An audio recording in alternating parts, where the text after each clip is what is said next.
আমার কলিগের ট্যাক্সের রিটার্ন জমা দিব। মোটামুটি সব কিছু রেডি করে রেখেছি, শুধু আপনাদেরকে দেখানোর জন্য আমি প্রথম থেকে শুরু করছি। লগ ইন করার পরে এই যে ইন্টারফেসটি আসবে, এখানে ইনকাম ইয়ার অটোমেটিক দেওয়া থাকবে। তারপরে আপনি যে রেসিডেন্ট বাংলাদেশি এটা দিতে হবে।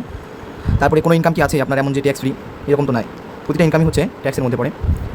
অ্যানি ট্যাক্সেবল ইনকাম, যেখানে দেখাচ্ছে অ্যানি ট্যাক্সেবল ইনকাম, যেহেতু ইনকাম আছে সেহেতু ইয়েস। এবং আপনি ইনকামটি কোথা থেকে করেছেন? ইনকামটি উনি চাকরি থেকে করেছে। এছাড়া ওনার যে ফিনান্সিয়াল অ্যাসেট আছে সেখানে আছে, বাট এখনও ইনকামটি আসেনি। যদি ফিনান্সিয়াল অ্যাসেট থেকে ইনকাম আসতো তাহলে আমরা অ্যাড করে দিতাম। আমরা শুধু ইনকাম ফ্রম এমপ্লয়মেন্ট থেকে দেখিয়েছি। এছাড়া আপনাদের যদি বাড়ি ভাড়া থেকে ইনকাম থাকে তাহলে এটা দিতে পারেন। এগ্রিকালচার থেকে ইনকাম থাকলে এখানে দিতে পারেন। বিজনেস থেকে ইনকাম থাকলে দিতে পারেন। তারপরে একটা আছে ক্যাপিটাল গেইন, মানে আপনি যদি কোনো সম্পত্তি বিক্রি করেন, যেমন আপনার জমি কিংবা আপনার স্বর্ণ অলংকার, গাড়ি বাড়ি, এসব বিক্রি করলে এগুলো ক্যাপিটাল গেইনে আসে। আর ফিনান্সিয়াল অ্যাসেট আপনার সঞ্চয়পত্র, আপনার সেভিং অ্যাকাউন্ট, আপনার ডিপিএস, বিভিন্ন অ্যাকাউন্ট থাকে, সেখান থেকে যে লভ্যাংশগুলো হয় এটা এখানে দেখাতে হবে। আদার ইনকাম ফ্রম সোর্স, এছাড়া অন্যান্য ইনকাম হতে পারে। কেউ আপনাকে গিফট করতে পারে টাকা, কেউ আপনাকে ঘুষ দিতে পারে। ঘুষের টাকাও কিন্তু সরকার একটা পার্সেন্টেজ আকারে, মানে কালো টাকা, যেটাকে কালো টাকা সাদা করার একটা উৎস হচ্ছে ইনকাম ফ্রম আদার সোর্স। এটা করা যাবে, সরকার সুযোগ করে দেয় বিভিন্ন সময় কালো টাকাকে সাদা করার জন্য। এরপরে আমরা সেভ অ্যান্ড কন্টিনিউ যাব।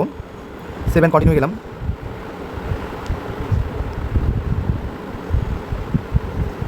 সেভ অ্যান্ড কন্টিনিউ যাওয়ার পরে পরবর্তীতে এখানে অপশন আসবে যে আপনি কোন সিটি কর্পোরেশনের আন্ডারে।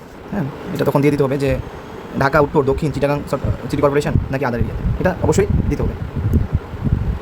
তারপরে আপনি ক্লেম ট্যাক্স, যে ক্লেম ট্যাক্স মানে মনে করেন যে আপনার একটা নির্দিষ্ট পরিমাণে ট্যাক্স আসলো 10,000 বা 12,000 টাকা, কিন্তু আপনার এমন কিছু ইনভেস্টমেন্ট থাকলে সেই ট্যাক্স থেকে আপনি ছাড় পাবেন। সেক্ষেত্রে আপনি ইয়েস দিবেন। ইনভেস্টমেন্ট থাকলে ইয়েস দেওয়া উচিত। আপনি মিনিমাম ট্যাক্স যদি 5,000 টাকাও হয় সেক্ষেত্রেও আপনাকে ইয়েস দিতে হবে যদি ইনভেস্টমেন্ট থাকে। আমার মতে এটা দেওয়া ভালো। যেহেতু আমার এই কলিগের ইনভেস্টমেন্ট আছে, ইন্স্যুরেন্স, লাইফ ইন্স্যুরেন্স ইনভেস্টমেন্ট আছে, কিন্তু আসলে ও এত ভেজালে যেতে চাচ্ছে না, এই জন্য আমি নো করে দিয়েছি। তাছাড়া তার ট্যাক্স কাটে না, সুতরাং এটা দেওয়ার কোনো প্রশ্নই ওঠে না, আমরা এটা এড়িয়ে গেছি। এরপরে যেহেতু তার সম্পত্তি 50 লক্ষের কম, সেহেতু আমরা দিয়েছি 50 লক্ষের। আসলে আইটি10B হলো আপনাকে সম্পত্তির বিবরণী দিতে হবে। কোন কোন ক্ষেত্রে আপনাকে সম্পত্তির বিবরণী দিতে হবে সেটা। আপনার যদি 50 লক্ষ টাকার উপরে থাকে তাহলে সম্পত্তির বিবরণী অবশ্যই দিতে হবে। আপনার যদি 4 চাকার গাড়ি থাকে তাহলে সম্পত্তির বিবরণী দিতে হবে। আপনার যদি কোনো প্রপার্টি থাকে তাহলে সম্পত্তির বিবরণী দিতে হবে। আপনি যদি কোনো কোম্পানি শেয়ার হোল্ডার হয়ে থাকেন তাহলে বিবরণী দিতে হবে। আপনার যদি সিটি কর্পোরেশনে কোনো জমি থাকে তাহলে সম্পত্তির বিবরণী দিতে হবে। যদি এই জিনিসগুলো যদি আপনার থাকে তাহলে আপনাকে অবশ্যই এটা ইয়েস করতে হবে। এছাড়া আপনি যদি মনে করেন এগুলো আমার কিছুই নেই বা এতগুলো নেই, তাহলে আপনি নো দিলেও চলবে। আপনি নো দিলে একটা 1 পাতার রিটার্ন সাবমিট হবে, অর্থাৎ আপনাকে সম্পত্তির বিবরণীটা সেভাবে দেওয়ার প্রয়োজন হবে না। শুধু আপনার টোটাল সম্পত্তি কতটুকু আছে, গত অর্থ বছরে কতটুকু ছিল এবং এই বছর কতটুকু, দুইটা মিলে কতটুকু হলো সেটাই দেখাতে হবে। আমরা বিশেষত ইয়েসই দিব, কারণ সম্পত্তির বিবরণী বিস্তারিত দেওয়াই ভালো।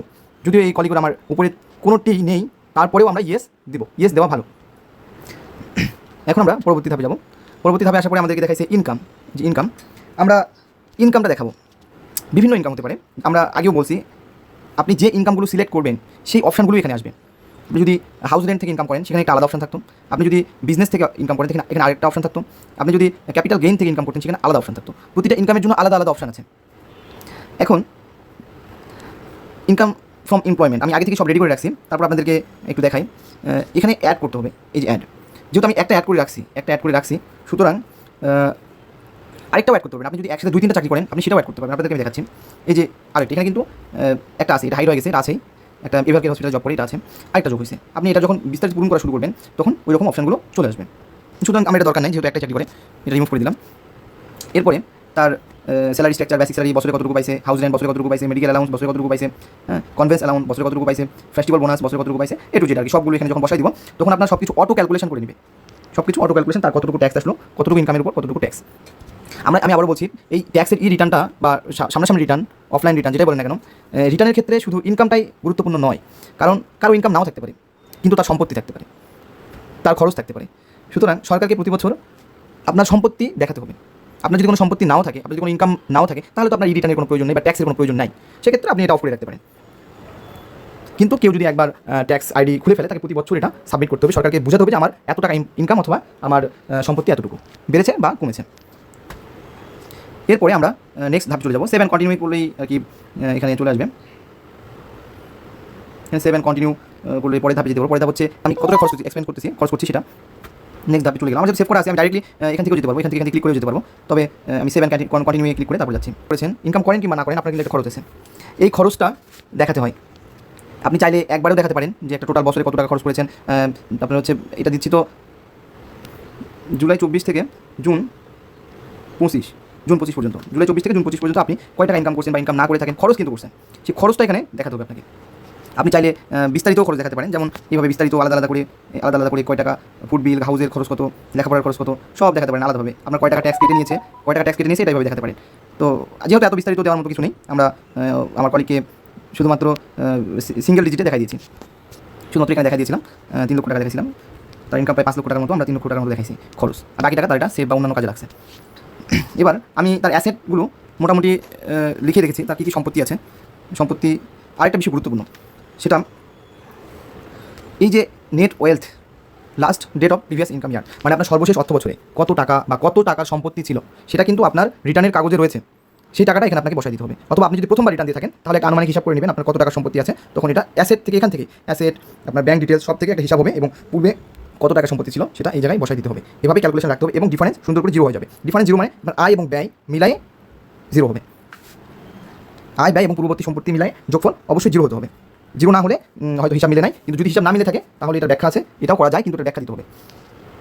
যেমন মনে করেন আপনি কখনো পূর্বে সম্পত্তি দেখান নাই, কিন্তু সেটা এখন মনে হচ্ছে দেখানো উচিত, ভুল হয়ে গেছে ওটা, তো সেটা একটা সিস্টেমের মাধ্যমে যোগ করে দেখালে যেটা বেশি দেখাবেন সেটা এখানে যোগ হয়ে যাবে, এটা ডিফারেন্সটা তখন বেড়ে যাবে। আমরা অ্যাসেটগুলো দেখি, এখানে আরেকটা অপশন আছে 2024-25 সাবমিশন ইয়ারে, মানে ইনকাম ইয়ার না, ইনকাম ইয়ার হচ্ছে 2023-24 আগের বারে রিটার্নের কথা লিখছি এখানে। যদি আপনি আগের বার রিটার্ন অনলাইনে জমা দিয়ে থাকতে হয়, তাহলে এই যে অ্যাসেট এগুলো জাস্ট অটোফিল, এই যে ইম্পোর্ট অটোফিল, এখানে ক্লিক করলে আগের বছরের যে সমস্ত সম্পত্তি ছিল আপনার সেটা অটোমেটিক এখানে চলে আসবে, সেই ঘরগুলোতে দেখাবে। এখন আমার এই কলিগ যেহেতু প্রথমবারের মতো রিটার্ন জমা দিচ্ছে অনলাইনে, তাই তার অটোফিল অপশনটা কাজ করবে না, কারণ এই অনলাইনে তার অন্য কোনো ইনফরমেশন সেভ নেই। আপনি অনলাইনে যখন থেকে রিটার্ন দেওয়া শুরু করবেন, আপনার সমস্ত ইনফরমেশন অনলাইনে জমা থাকবে, আপনি ডকুমেন্ট হারিয়ে ফেলেও সব ডকুমেন্ট অনলাইন থেকে নিতে পারবেন। আমরা এবার অ্যাসেটের দিকে যাই, তার কী কী অ্যাসেট আছে এখানে। তার যেহেতু কোনো বিজনেস নাই, বিজনেস একটা অ্যাসেট, তার হচ্ছে নন এগ্রিকালচার প্রপার্টি নেই, তার এগ্রিকালচার প্রপার্টিও নেই, তার ফিনান্সিয়াল অ্যাসেট আছে। ফিনান্সিয়াল অ্যাসেট হচ্ছে তার ইন্স্যুরেন্সে টাকা জমা আছে এবং জমা হচ্ছে, দুটো ইন্স্যুরেন্সে টাকা জমা হচ্ছে এবং জমা আছে। এখানে দেখাই আপনাদেরকে আমি যে অ্যাকাউন্ট নাম্বার বা পলিসি নাম্বার দিতে হয়, যেহেতু তার অ্যাকাউন্ট নাম্বার পলিসি নাম্বার মনে নেই, এটা অবশ্যই দেওয়া প্রয়োজন। আমি তাকে রিকোয়েস্ট করেছি, সে বলছে যে ভাই নেই আমার কাছে এখন, তবে সময় লাগবে, আমি এনে দিয়ে রাখছি, তবে এখানে বসাতে হবে। আর তার কিছু গোল্ড দেখানো হয়েছে, গোল্ড হচ্ছে পারচেস করা আছে, তার আগের গোল্ড 5 ভরি, আগের মূল্য অনুযায়ী 3 লক্ষ টাকা মূল্যের গোল্ড তার কাছে আছে। আর তার বিয়েতে সে 5 ভরি গিফট পেয়েছে, সেটা হচ্ছে গিফটের মূল্য সবসময় জিরো হবে। জিরো হবে কেন? কারণ এটা তো মূল্য অজানা, মূল্য জানা থাকলেও এটা জিরো হবে। আপনি এই সম্পত্তিটাকে কখন টাকায় কনভার্ট করতে পারবেন? যেমন আপনি যদি এই এটাকে টাকায় কনভার্ট করতে চান, তাহলে আপনি ক্যাপিটাল গেইন করতে হবে। মানে সে প্রথমে দেখিয়েছিলাম যে অ্যাসেসমেন্ট, আপনি যখন কোনো সম্পত্তি বিক্রি করবেন তখন সেটা আপনার সম্পত্তিতে রূপান্তরিত হবে। কেউ একজন আপনাকে গিফট দিয়েছে, সেই গিফটটা আপনি যখন বিক্রি করবেন তখন আপনার হাতে টাকা আসবে, তাহলে কিন্তু টাকা আসবে না। আপনি আরেকজনকে গিফট করে দিতে পারেন, সেটা মূল্য জিরো থেকে গেল, কিন্তু আপনি যখন বিক্রি করবেন সেটার টাকাটা ক্যাপিটাল গেইনে যোগ হবে, তখন সেটা আপনার কাছে ক্যাশ আকারে আসবে। আমরা আবার পরের ধাপে চলে যাই। আমরা অ্যাসেটে ছিলাম, অ্যাসেটের মধ্যে আসলাম। এরপরে তার বিভিন্ন ধরনের স্মার্ট একটা ফোন আছে, স্মার্টফোন আছে, সেটা দিয়েছি, তার ফ্রিজ আছে দিয়েছি একটা, তার বেড আছে একটা দিয়েছি, তার আলমিরা আছে একটা দিয়েছি, কিছু পারচেস করা। এখানে তো অপশন আছে যে আপনি পারচেস করছেন, নাকি এটা আপনার বংশ পরম্পরা পেয়েছেন, মানে পৈতৃক সম্পত্তি হিসেবে পেয়েছেন, নাকি এটা গিফট দিয়েছে কেউ। যদি এটা পারচেস করেন অবশ্যই মূল্য আছে, মেমো আছে। আর যদি পারিবারিক সূত্রে পান, তাহলে যদি রেজিস্ট্রি দলিলে যেটা থাকবে সেটাই, দলিলের বাইরে কিছু দেওয়ার উপায় নেই, আর গিফটের মূল্য তো জিরো হবে। কেউ টাকা গিফট করে কিন্তু সেটা আলাদা করে লিখতে হয়, সেটা আছে। আমরা এখন আসলাম, কিছু টাকা তো ক্যাশে দেখাতে হবে, কারণ অনেক সময় টাকা ক্যাশ ইন হ্যান্ডে থাকে, এটা দেখাতে হয়। অনেকে নাও থাকতে পারে, কিন্তু সেই অর্থ বছরে এই যে ডিফারেন্সটা মেলানোর জন্য, এই যে ডিফারেন্স এখানে আছে, ডিফারেন্স জিরো করার জন্য বাকি টাকা তাহলে কোথায় গেল? আপনার 16 লক্ষ টাকার যে সম্পত্তি ছিল গত অর্থ বছরে, এবছর আপনি প্রায় 5 লক্ষ টাকার মতো ইনকাম করছেন, 3 লক্ষ টাকা খরচ হয়েছে, হ্যাঁ, তাহলে 2 লক্ষ টাকা থাকলো, তাহলে 2 লক্ষ টাকা দিয়ে যোগ হবে, তাই না? 16 লক্ষের সাথে 2 লক্ষ যোগ হবে, তাহলে 2 লক্ষ টাকা যোগ হলে এখানে আপনার 18 লক্ষ টাকা হয়ে গেছে, যে দেখেন 18 লক্ষ টাকা নেট ওয়েলথ এখন হয়ে গেছে 18 লক্ষ টাকা, ঠিক আছে? আগের বছর দেখা ছিল 16 লক্ষ, এখন 18 লক্ষ, 2 লক্ষ টাকার মতো প্রায় বাড়ছে। তাহলে এই যে বাড়ছে 2 লক্ষ টাকার মতো বাড়লো, এর পরবর্তীতে এখানে ডিফারেন্স কিন্তু জিরো আসছে। কেন আসছে? আমাকে তো কিছু টাকা ক্যাশে দেখাতে হবে, ওর তো এই সম্পত্তির বাইরে আর কোনো সম্পত্তি নেই। দেখাতে পারবো কিছু টাকার আরও কিছু সম্পত্তি দেখাতে পারবো, কিন্তু সবগুলো সময় সাপেক্ষ বা একটু চিন্তা করে কাজ করতে হয়। এখন আরও অনেক অপশন আছে, আপনার কোনো লস হয়েছে কিনা, লস এখান থেকে দিলে সেটা মাইনাস হয়ে যাবে, আপনার মোট সম্পত্তি থেকে মাইনাস হয়ে যাবে যে লস আছে কিনা, আপনি কাউকে গিফট দিচ্ছেন কিনা, ডোনেশন করছেন কিনা, কাউকে কন্ট্রিবিউট করছেন কিনা, সেটা করলে আপনার সম্পত্তি থেকে টাকা কমে যাবে, হ্যাঁ, টাকা কমে যাবে। আর সর্বশেষ যেটা আরেকটা বিষয়, আপনার দেশের বাইরে কোনো বিজনেস আছে কিনা এখানে দেওয়া যাবে। আরও চাইলে অনেক কিছু করা যায়। আপনার পূর্বে সম্পত্তি অ্যাড করার জন্য আদার অপশন আছে, এখানে পূর্বে সম্পত্তি যদি কোনো কারণে মিস হয়ে যায়, ভুলবশত, সেটা যোগ করতে হয়। তবে পূর্বে সম্পত্তি যোগ করতে গেলে এখানে ডিফারেন্স জিরো আসবে না, তখন অনেক বিষয় আছে, এগুলো মেনটেন করতে হয়। আমরা এখন পরের ধাপে যাবো। পরের ধাপটা হলো ট্যাক্স পেমেন্ট। যেহেতু সে তার কোনো ট্যাক্স পড়ে নাই, কীভাবে পড়ে নাই আমি আপনাকে দেখাচ্ছি। তার যে ইনকামে গেলাম, ইনকামে আসার পরে এই যে তার এমপ্লয়মেন্ট সামারি এখানে আসলাম। দেখেন তার একজন মেয়ে মানুষের ইনকাম হচ্ছে, তার ইনকাম হলো প্রায় 5 লাখ টাকার মতো, এবং তার হচ্ছে ট্যাক্সেবল ইনকাম, মানে 3 ভাগের 2 ভাগ ইনকাম হলো ট্যাক্সেবল ইনকাম। ছেলে মানুষের 3,50,000 টাকা, আর মেয়ে মানুষের তো প্রায় 4 লক্ষ টাকার মতো, তার তো 3,27,402 টাকার মতো আসছে। এটা আসলে বলতে গেলে অনেক কম, সেই জন্য তার ট্যাক্স আসে নাই। তার ট্যাক্স হলো 0, কিন্তু তাকে সব ধরনের ডকুমেন্ট সাবমিট করা লাগছে বা করে দিচ্ছি আর কি। সব কিছু বাধ্যতা না, কিন্তু কিছু জিনিস করে দিলে এটা প্রফেশনাল মোডে চলে যায়। আমরা আবার ট্যাক্স পেমেন্ট দেখলাম। আপনাকে সেই জিনিসগুলো আবার দেখাচ্ছি আপনাদেরকে। তার যে এই যে ইনকাম, এটা ট্যাক্স ফ্রি ইনকাম, আর এটা হচ্ছে ট্যাক্সেবল ইনকাম, বাট এটা সেই 4 লক্ষ টাকাকে ক্রস করে নাই, এই জন্য তার এখানে ট্যাক্স আসে নাই। কোথায় আসেনি দেখাচ্ছি। এই যে তার ঘর, এটা এখানে কোনো ট্যাক্স আসে নাই, কোনো ট্যাক্স। আর সে রিবেটও পাবে না, কারণ রিবেট পাবে হয়তো, আমরা তো রিবেটের করে অফ করে রাখছি, এই জন্য এটা আসে নাই। তার যদি ট্যাক্সই না দিল, রিবেটের কোনো প্রশ্নই ওঠে না। আর অনেকেই আছে যাদের ট্যাক্স উৎসেই কর্তন করে, মানে অফিস থেকে কেটে নেওয়া হয় চালানের মাধ্যমে, তাদের ঘর আছে, এগুলো বসাতে হয়, এখানে আছে অনেক বিস্তারিত বিষয়। আর মনে করেন অনেকের আছে যে অফিস থেকে কেটে নেয় না, কিন্তু নির্দিষ্ট একটা অ্যামাউন্ট আছে তার, যেটা আসলেই, যেমন ছেলেদের 3,50,000 টাকার উপরে গেলে ট্যাক্স দিতে হয় বাধ্যতামূলক, মেয়েদের 4 লক্ষ টাকার উপরে গেলে ট্যাক্স দিতে হয়। কিন্তু অনেক অফিস আছে যারা কাটে না, অফিস থেকে কাটে না, উৎসে কর্তন করে না, কিংবা আপনার বিভিন্ন ইনকাম আছে, ফিনান্সিয়াল ইনকাম আছে, আপনার অন্যান্য বিজনেস আছে, এগুলো থেকে সবগুলো যোগ করলে আপনার যদি 3.5 লক্ষ টাকার উপরে যায়, তখন তো আপনি একজন সরকারকে কর দেওয়ার জন্য যোগ্য ব্যক্তি হিসেবে গৃহীত হবেন। সেক্ষেত্রে আপনাকে এখানে একটা অপশন আসবে পে নাও, মানে আপনি ডাইরেক্টলি বিকাশ বা নগদের মাধ্যমে পে করতে পারবেন। যে টাকা আসুক, যদি ঢাকা সিটি কর্পোরেশন হয়, আপনার যদি 1 টাকা ট্যাক্স আসে, তাহলে 5,000 টাকা ট্যাক্স দিতে হবে, সর্বনিম্ন টাকা এটা। সেই জন্য আপনার হচ্ছে এখানে পে নাও অপশন থাকবে। আর অন্যান্য সিটি কর্পোরেশনে মনে হয় 3,000 টাকা, 1 টাকা ট্যাক্স আসলো 3,000 টাকা সর্বনিম্ন ট্যাক্স দিতে হবে। 1 টাকা বলতে মনে করেন আপনার ছেলে মানুষের হচ্ছে ইনকাম 3,50,000 পর্যন্ত, এর বাইরে 1 টাকা হয় 3,50,000, 1 টাকাও যদি হয় তাহলে তার ট্যাক্স দিতে হবে 5,000 টাকা। এভাবে রিটার্ন প্রসিড করলে তার রিটার্ন ভিউটা আমরা দেখতে পারবো। আমরা রিটার্ন প্রসিড করি নাই, কিন্তু রিটার্ন ভিউটা দেখে নিলাম, আপনাদের আরেকবার দেখাই আমি। যেখানে আছে এটা ট্যাক্স পেমেন্টের ঘর, কি অবস্থা, কিন্তু রিটার্নটা ভিউ করতে পারি, যে আমরা হাতে লিখলে যেরকম হতো আগে, বা রিটার্নের পেপারগুলো 5 পাতা 7 পাতা যে পেপার আছে, সেটা দেখতে কেমন লাগছে সেটা আপনি একবার দেখে নিতে পারবেন। আপনি যখন সাবমিট করবেন তখন এটা অটোমেটিক আপনার ফাইলে সেভ হয়ে যাবে। আমি প্রসিড টু রিটার্ন এখন করছি না, কারণ প্রসিড টু রিটার্ন করবো না এখন, তার সাথে আলোচনা করবো যে এই বিষয়গুলো ঠিক আছে কিনা। এটা করার পরে প্রসিড টু একবার রিটার্ন করলে আর কোনো অপশন থাকে না ব্যাক করেন, এই জন্য আমরা সবগুলো সেভ করে রাখছি। এখন আমরা রিটার্ন ভিউয়ে যাবো। রিটার্ন ভিউয়ে যাওয়ার পরে একটা অপশন আসবে, দেখাচ্ছি যে সবগুলো চলে আসছে, যেগুলো হাতে লেখা হতো, তার ইনকাম কত, সব চলে আসছে। এই যে তার চালানে যে ইনকামগুলো ছিল এগুলো দেখা দিই আমি। এই যে তার বেসিক পে কত, অ্যালাউন্স কত, যেগুলো হাতে লেখা হতো সেগুলো আর কি, সব এ টু জেড চলে আসছে, অটোমেটিক চলে আসবে। তার কতটুকু খরচ হয়েছে, এটা আছে দৈনন্দিন জীবনের খরচ, সেটা চলে আসছে। খরচ অবশ্যই আপনি যেটা খরচ করবেন যেটা দিয়ে কোনো সম্পত্তি কিনবেন, যেমন মোবাইল, টিভি, ফ্রিজ, এগুলো কোনো খরচ না। এগুলো হচ্ছে আপনার সম্পত্তিকে মানে কিনলে, টাকার পরিবর্তে সম্পত্তি কিনেছেন, এগুলো কখনোই আপনার খরচের তালিকায় যাবে না। আপনি স্বর্ণ কিনেছেন, আপনি কাউকে গিফট করছেন, বা আপনি কাউকে গিফট নিয়েছেন, এগুলো হচ্ছে খরচের খাতায় যাবে না। খরচ শুধুমাত্র আপনি জীবন চালানোর জন্য যেগুলো করেন সেগুলো খরচ।